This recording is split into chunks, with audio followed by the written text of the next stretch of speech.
J'ai été envoyé dans une machine, et un ouvrier m'a tiré une balle, en pleine tête. Je me suis effondré sur le tapis roulant, instantanément. À peine une seconde plus tard, j'ai été découpé en morceaux de viande. C'est ainsi que la société américaine Miranda a créé ces nouveaux super cochons transgéniques. Ces cochons mangent très peu, mais grandissent extrêmement vite. C'est pourquoi l'entreprise nous a envoyés, nous, les Vinci Porcelet, dans des familles de différents pays. Celui qui élèverait le mieux son cochon verrait son animal être choisi, comme le roi des super cochons. 10 ans ont passé, et j'étais devenu aussi grand qu'un éléphant. Et le plus étonnant, c'est que je semblais très bien comprendre les humains. Quand j'ai vu la fille tomber de la falaise, j'ai immédiatement marché sur la corde, puis je l'ai attrapée avec ma gueule. Quand j'ai compris que je n'arrivais pas à la remonter, j'ai couru droit vers le bord de la falaise, et j'ai sauté dans le vide.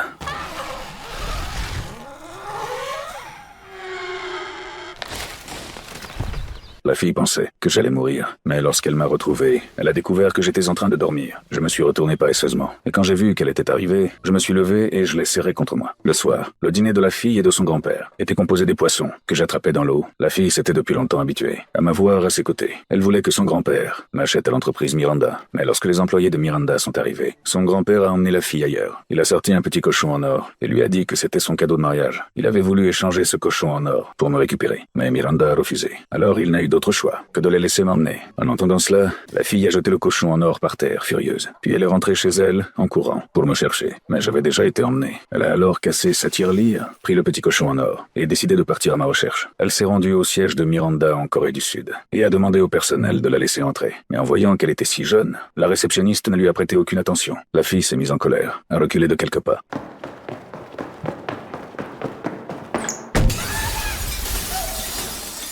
Puis a réussi à se faufiler à l'intérieur. Mais je n'étais pas là. Elle a regardé en bas et a vu qu'on était en train de me charger dans un camion pour m'emmener. Elle a dévalé les escaliers et s'est lancée à la poursuite du camion de toutes ses forces. Au moment où le camion a tourné au coin de la rue,